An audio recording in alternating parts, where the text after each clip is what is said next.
我们可能是最后一代白领。硅谷传来末日级坏消息。去年，硅谷顶级实验室的代码里 70%到80% 还是人写的。今年，这个数字变成了不到 1%， 不是 1% 的降幅，是只剩下 1%。1年之内，人类程序员从主力军变成了审核员，而现在就连审核的能力都开始跟不上了。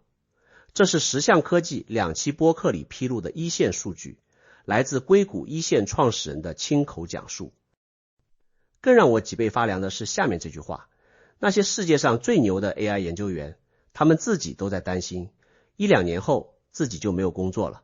他们说，现在这1-2年可能是我们这一代白领唯一的工作窗口期。Hello， 大家好，我是王立杰。今天这期视频，我要拆的不是一条新闻，是一条正在改变所有人命运的时间线。我从这份硅谷一线体感报告里提取出了6组数据和事实，表面看他们各说各话，但当我把他们按一个特定的逻辑串起来之后，我看到了一个让我坐立不安的结论：我们这一代人很可能就是人类历史上最后一代白领。不是修辞，不是危言耸听，是正在发生的事实。我先把这6组数据快速过一遍，你自己感受一下密度。第一组，前沿实验室和顶尖程序员已经基本不写代码了。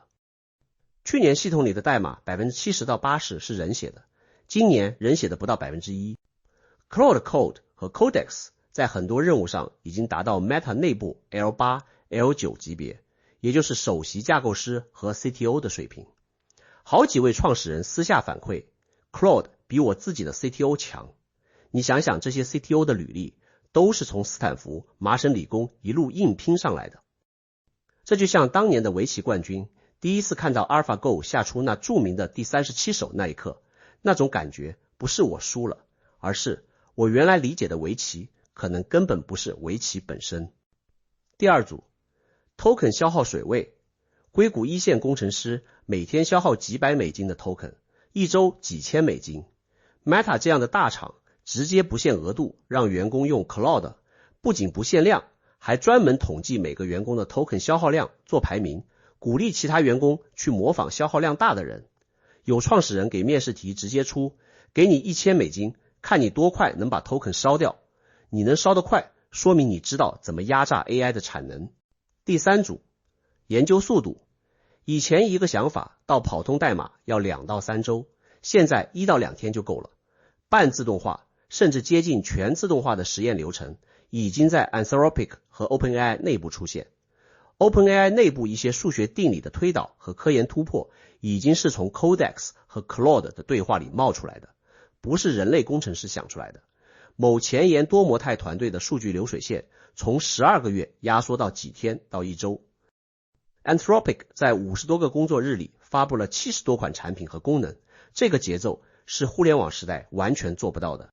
第四组，最扎心的一组，最牛的 AI 研究员就是造出这一切的那群人，他们自己都开始担心1-2年后自己会失业，因为他们知道下一代自动化 AI 研究员正在路上，那是能替代他们自己工作的系统。石像在内部的2026年预测里写了一条，我们这一代人可能是最后一代白领。年初说出来觉得太激进，1个季度之后他们自己回头看，说这已经不是预测，是正在发生的事实。今年美国本科毕业生就业率创了历史新低，可能有 30% 的工作岗位消失。Meta 还在持续大裁员，人才的成长路径和培养路径被 AI 拦腰截断了。第五组，宏观经济层面，知识和智力正在被压缩进模型里，变成可计价的计算资源。以前你通过读书、学习、积累经验来换取工作，这些智力现在都被大幅压缩成一串串的 token。 美国是一个1亿多中产的国家，程序员、律师、医生、中介、银行家，这些恰好是 AI 最擅长替代的工种。印度的信息外包产业可能已经进入衰退，很多订阅制软件公司的需求在下降，因为用户发现一个 Claude 就够用了。第六组，给你我的建议， AI 取代的是不拥抱 AI 的人，积极拥抱 AI 的人反而是受益者。这一轮更像90年代中国的下岗潮，把有能力的人逼出舒适圈。AI 把创业的组织成本大幅压缩，一人公司可以快速爆发。未来人的核心价值会重新回到创造力和审美品味上。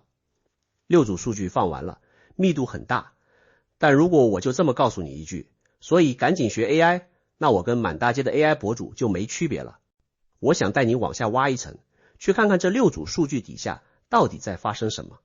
这里我要把我们频道讲过的几个概念请出来。第一个是坎蒂隆效应。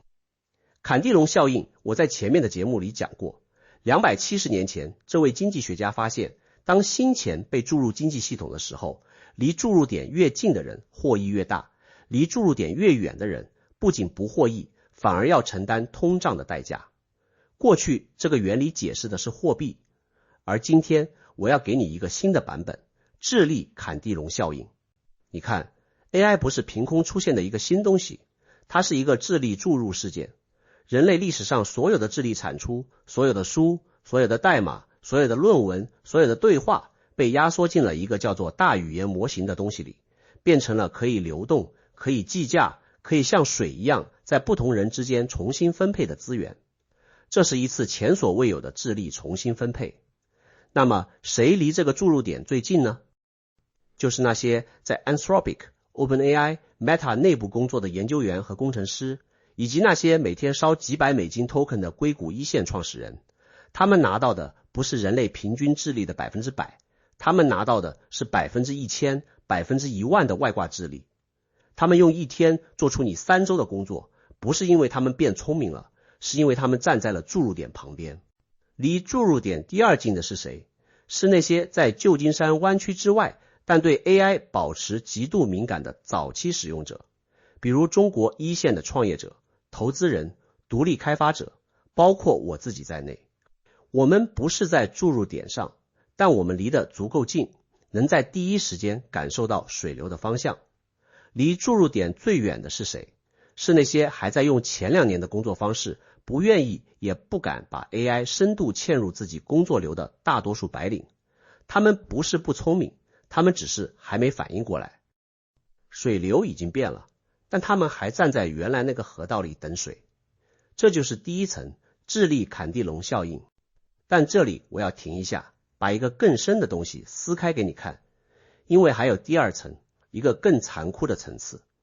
传统的坎蒂隆效应，货币贬值的是你手里的现金购买力，你损失的是钱这个中介工具。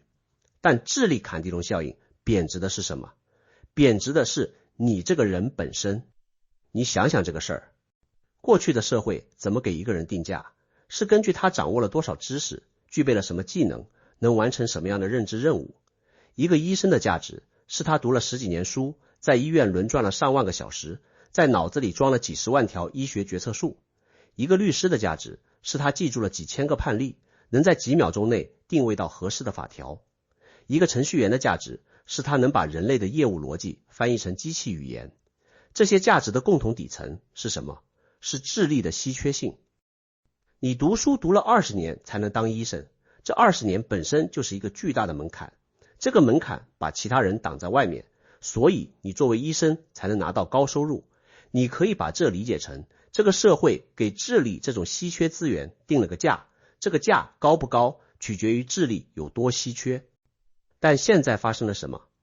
智力不再稀缺了，一个月几十美金，你就能调用一个比大多数专业律师、专业医生、专业程序员都强的智力系统。一个月几百美金，你能调用一个比 Meta L8 级首席架构师还强的系统。你过去花20年建立起来的那个门槛，不是被 AI 跨过了，是被 AI 抹平了，从坡变成了平地。所以你贬值的不是你的钱，贬值的是你作为知识工作者这个身份本身的定价基础。实相说，这一代可能是最后一代白领，不是说白领会失业，失业只是表面现象，最深的那一层是白领这个社会角色，这个从工业时代开始建立起来的身份类别，它的价值基础正在从底层被抽空。这是我们频道讲过的第二个概念。万亿参数那一期我说过，参数不是知识本身，是知识关系的几何形状，是压缩及智能。现在这个压缩成型了，成型之后会发生什么？成型的智能被打包进一个 API 里，变成了像电一样的基础设施。你想想，历史上发生过同样一件事。150年前，人类最值钱的技能是什么？是力气。一个强壮的男人能挑多重的担子，能推多重的磨盘，能连续耕作多长时间，这些决定了他的社会价值。然后蒸汽机来了，后来内燃机来了，再后来电动机来了。力气这种资源被压缩进了机器里，变成了可以按度计价的电力。那些靠力气吃饭的人不是消失了，是被迫转型。他们要么变成操作机器的工人，要么被挤压到机器替代不了的边缘地带。今天发生的事情在结构上完全一样，只不过这次被压缩的不是力气，是脑力。靠脑力吃饭的中产白领正处在150年前靠力气吃饭的那群人同样的位置上。你要么变成操作 AI 的新工人，要么被挤压到 AI 替代不了的边缘地带。而且这次挤压的速度比上一次快10倍不止。19世纪那次工业革命，从蒸汽机到全面替代，花了差不多100年，这足够几代人慢慢调整。今天这次 AI 革命，我们看到的数据是1年内硅谷工程师从主力变成旁观者。这不是100年尺度，是年尺度。这个速度，人类社会的制度调节能力根本跟不上，教育体系跟不上。你大学读了4年计算机，毕业发现市场已经不需要你学的那些东西了。社会保障跟不上，失业保险、转岗培训，这些都是按工业时代的节奏设计的，根本接不住1年之内崩塌的就业结构。这里我想讲一个小故事。有一位我很敬佩的技术 CTO， 履历非常漂亮，斯坦福计算机博士，在一家独角兽公司做技术负责人，年薪大几十万美金，管理着几十人的工程团队。这个人我原来是把他当成智力阶层的范本，他代表了人类用教育和努力能达到的上限。前不久他私下跟投资人聊天，说了一句话，他说，我现在每天工作的核心已经不是写代码了，是拆任务给 Claude， 然后审核 Claude 写出来的代码。而审核的速度已经快赶不上 Claude 生成的速度了。你听听这句话，他不是在说 AI 辅助他工作，他是在说他的工作内容从创造变成了追赶 AI 创造的速度。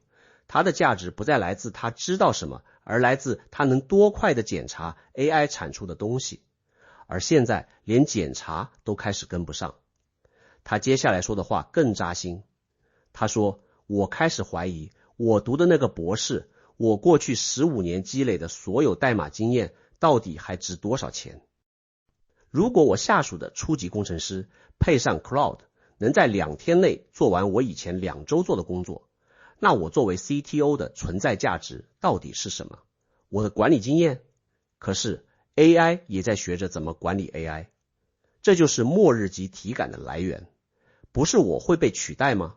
是我过去积累的一切是不是正在被系统性的归零？你可能会说， Leo， 你这也太悲观了吧，不是说 AI 会带来增长，带来新就业吗？我来给你拆一下这个常见的逻辑。这个逻辑一般是这样讲的，历史上每次技术革命都会带来新的就业机会，虽然旧的消失了，但新的会冒出来，总体来说是进步，所以这次也一样，大家不用慌。这个逻辑听起来特别有道理，对吧？它建立在历史归纳的基础上，过去几次都是这样的，所以这次也会是这样。但这里有一个偷换概念的节点，我要精确的指给你看。过去历次技术革命被机器替代的是体力劳动，而新增加的工作是更高级的脑力劳动。蒸汽机替代了挑夫，但创造了工程师这个岗位。自动化替代了装配工人，但创造了程序员。注意看这个结构，每次都是机器替代低级别，人往更高级别迁移。人类作为整体是沿着一条往上走的阶梯在迁移的。但这次不一样，这次 AI 替代的不是某一级别的劳动，而是那条阶梯本身。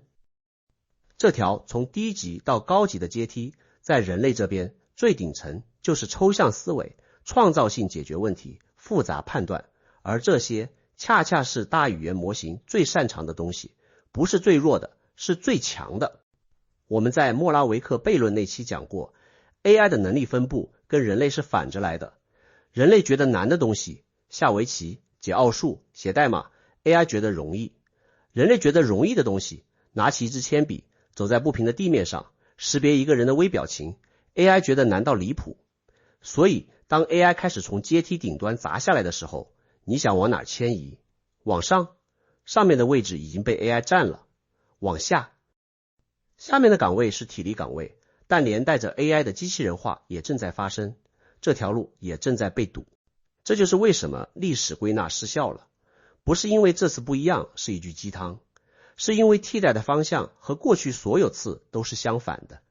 过去是从下往上替代，人可以往上跑，这次是从上往下替代，人无处可跑。所以我对石像说我们这一代可能是最后一代白领这个判断，不是情绪化的恐慌，是建立在一个结构性分析之上的。白领这个角色的定价基础正在被抽空，而且这次没有更高一级的新角色在等着接收。你可能要问，那创造力和审美呢？不是说这些是人类最后的堡垒吗？我来给你泼第二盆冷水。创造力和审美这件事听起来很美好，但它有一个致命的问题，它的需求量是非常有限的。你想想这个事儿，整个人类社会之所以能容纳1亿多中产，是因为中等复杂度的智力劳动有巨大的需求量。写合同、写代码、做财务、做诊断、做设计、做分析，这些事情在每一个公司、每一个行业、每一天都在发生，需求量是按亿为单位计的。而创造力和审美这一层，它的需求量是什么数量级？一部热映的电影背后是几千万人消费一份创意，一首爆款音乐背后是上亿人消费一份创意。创造力这一层的劳动是高度赢家通吃的，顶尖那 1% 的人会拿走 90% 的收入，中间那 20% 的人可能只能勉强为生，而剩下那 80% 根本进不了这个游戏。所以未来人的价值是创造力和审美，这句话听起来是给你开了一扇门，实际上开的是一扇非常窄的门，它能容纳的人数比现在中产的规模小一个数量级都不止。这不是我悲观，这是经济学的基本事实。那么在这样一个结构性困境里，作为一个普通人，我们到底该怎么办？我觉得要分3个层次看。第一个层次也是最紧迫的，积极拥抱 AI， 把自己往注入点方向挪。这是石像给的建议，也是我一直在讲的坎蒂隆效应的核心动作。AI 取代的不是白领， AI 取代的是不拥抱 AI 的白领。你主动拥抱 AI， 把 AI 深度嵌入你的工作流，你就从被替代的一方变成了替代别人的一方。这个动作是最基础的，今天不做，明天就晚。但这里有一个我要坦诚说的话，这个动作只是买时间，不是解决问题。因为 AI 也在拥抱 AI， 下一代 AI 研究员正在写下一代 AI， 你做的事 AI 都在做，而且做得比你快。所以拥抱 AI 这件事最多让你晚几年被淘汰，并不能让你永远站在安全的一侧。第二个层次，更根本一点的，重新思考你和工作的关系。石像说这一代可能是最后一代白领，换一个视角看，这个判断也可以是一个解放。我们这代人被灌输了一套好好读书、找份好工作、稳定、升职、退休的人生剧本。这个剧本的底层假设是你的智力劳动会稳定的被社会需要，会稳定的被定价。现在这个假设正在崩溃，崩溃不一定是坏事。你想想，这套剧本本身合理吗？一个人花20年时间读书，然后花40年时间在一个小隔间里重复一些 AI 1秒钟就能做完的工作，最后退休。这个剧本本身就是工业时代的产物，是我们这个物种用来换取工业时代生存权的一个妥协，不是什么天经地义的东西。AI 逼着我们提前面对一个更根本的问题，在一个智力不稀缺的时代，一个人到底靠什么活着？一个人存在的意义到底是什么？这些问题过去被工作遮住了，因为你有工作，所以你不用想这些。现在 AI 把工作这个遮羞布拉掉了，这些问题直接砸到你脸上。我不觉得这是坏事，我觉得这是一次被迫的，但也可能是好事的重新审视。第三个层次，这是我最近一直在思考的，向内走。我们频道聊过很多次元神和食神的关系。食神是你大脑皮层上那个喋喋不休的分析机器，元神是食神背后那个安静的觉知者。过去几百年的文明是食神的文明，我们奖励擅长分析、计算、推理的人，我们把食神封为智力的王。但食神这个东西恰恰是 AI 最擅长模拟的东西。大语言模型的底层逻辑就是接收输入、调用参数、生成输出，这跟你的默认模式网络在做的事儿一模一样。AI 的出现某种程度上是在告诉我们，我们过去几百年奉为圭臬的那种智力可能从来就不是智力的全部，它只是智力的一个子集，而且是最容易被机器复制的那个子集。那么那些不容易被机器复制的部分在哪里？在元神里，在觉知里，在直接经验里，在创造性的直觉里，在意识的深层维度里。这些东西不能被 token 化，不能被压缩进模型，不能被 API 调用，它们是活的，不是规则的组合。我越来越觉得 AI 这场冲击可能有一个我们还没看透的底层意图，它把食神能做的事情全部接管过去，是为了逼着你去发现你不只是一个食神，逼着你去认识那个在食神背后一直存在的更根本的你。这个方向不适合作为一个对所有人的建议，因为不是所有人都准备好往这个方向走，但我愿意提出这个可能性，因为我自己正在这条路上，我觉得这可能是 AI 时代最值得走的一条路，至少是能给你带来持续稳定感的那条路。说到这里，我想停下来，邀请你在评论区留言，你从硅谷这份一线体感报告里感受到的是什么？是紧迫感？是焦虑？还是解放？你现在做的工作，你自己觉得5年内会被 AI 替代吗？如果会，你准备怎么办？如果不会，你的信心来自哪里？还有，对于下一期视频，你想让我聊点什么？是继续深挖 AI 对具体行业的冲击，还是聊聊怎么在 AI 时代构建 AI 替代不了的能力？或者是聊聊当食神被 AI 接管之后，元神会怎么醒来？把你想看的告诉我。最后，我想用一个画面来结束今天这期视频。150年前，最后一代以利器为尊的人是怎么看待蒸汽机的？他们肯定也像我们今天看 AI 一样，先是好奇，然后是震惊，然后是恐惧，然后是愤怒。有的人砸机器，有的人否认机器，有的人假装机器不存在，有的人挤破头想成为操作机器的人。最后，机器还是来了，把那个靠力气吃饭的世界彻底改写了。我们今天站在一个同样的路口，差别是我们不是旁观者，我们自己就是那群靠力气吃饭的人，只不过我们这次靠的是脑力，而蒸汽机换成了大语言模型。我不知道这一代会怎样度过，但我知道一件事，历史不会给你2次同样的机会。150年前那批人里面，最早学会操作机器的成了第一代工人贵族，坚持认为我永远不会用那个东西的，被时代抛下。今天的分水岭已经在你面前了，时间不会等你。我是王立杰，我们下期见。